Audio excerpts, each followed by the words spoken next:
I want to show you a really good way to grade in Canvas that'll just kind of help you just tear through your grading really, really fast. Okay, so I've made an assignment here. I just called it Essay 1, and just for fun, here's the prompt: how do I grade in Canvas using Rubric? What you would ordinarily do, right? I actually did a little sample submission here. What you would ordinarily do is you go to SpeedGrader, and you'd see the test student here. And I just submitted a little test thing, and I would just go ahead and give it a grade, right? I'd give it a however much after I read it, which is fine. But there's a better way to do this, and so let me show you how you would do this. I'll leave that page, it's fine. All right, so I'm gonna create a rubric here. All I gotta do is go here to Rubric, and I'm going to title it. We'll call this Essay 1 Rubric. You can reuse this rubric over and over again. You can make general rubrics. I have some that I make just for like a discussion post. I just discussion post rubric, and it's the same criteria. Or you can make it specific to that assignment, however you want to do it. And then you can always access these rubrics after you make them right here on the left side. It says rubrics. Okay, so I want to put in criteria for this rubric.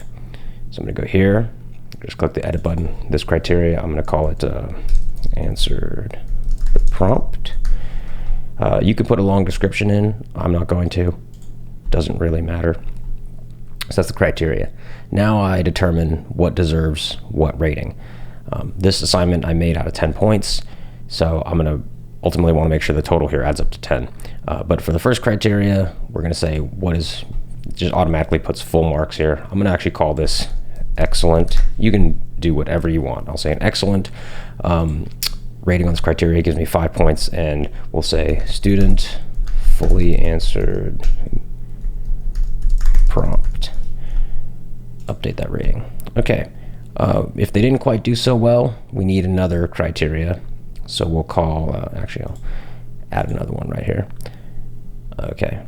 Now it automatically gives me, sets it at 3 points. It'll just estimate for you. You can make that 2. You can make that 1 if you want to, but I'll leave it at 3. And this one I'll say was, let's say, acceptable. Rating description, I'm going to say student partially answered the prompt. Update the rating. Okay, and the last criteria, I'm going to put this one, we'll say if this is as low as they can go. Let's say he gets 1 point or she gets 1 point. And we'll call this insufficient. And I'll say student must have been asleep. Okay, update rating. Okay, so now I have some criteria here, and this is going to be a 5 points. I need another criteria. You can do as many as you want. I'm just going to make this out of 2 criteria. So I clicked down here where it says plus criterion, new criterion. I'm going to go to description. I'll call this one writing mechanics. And you can do a long description if you want. I'm not going to. Create criterion. Okay, same deal here.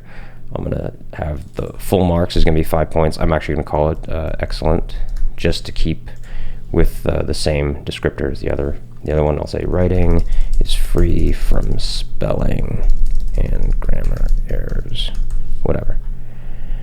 Update rating. Okay, now I'm going to add the plus sign again, another. I'll leave that at 3, but I could change it if I wanted to. I'll call this acceptable, that's fine. And we'll say writing has occasional grammar errors. Okay, and then the last one down here, we'll just do 3. We'll do the 1 as well. We'll call this insufficient. And we'll say, what on earth was that? Don't do that to your students, that's not nice. Okay, and this now is 5. I mean, if I had made my total points 20, maybe I want to do 2 categories of 10, or maybe I have other criteria I want to assess on, and I want to go, 4 criteria, 5 points each, or however you want to do it. It'll just make it add up to 10, and it's fine, or just make it add up to whatever the total is. Okay, so I've got my rubric here, it's all done. All you got to do now, I would not check this box. If you check this box, it's going to erase all of this, and you don't want to do that. Really, the only thing that I would say you should check down here is this, and you must check this. Use this rubric for assignment grading. So check that, create rubric. Okay, so now, when I go to grade it, here we go, here's that same test student. Again, same paper. I'm actually going to slide this over so I can see everything on this side a little better.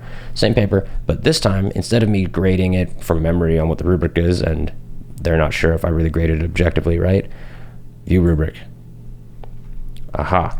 Okay, now I can just select these based upon what I'm reading, how they did.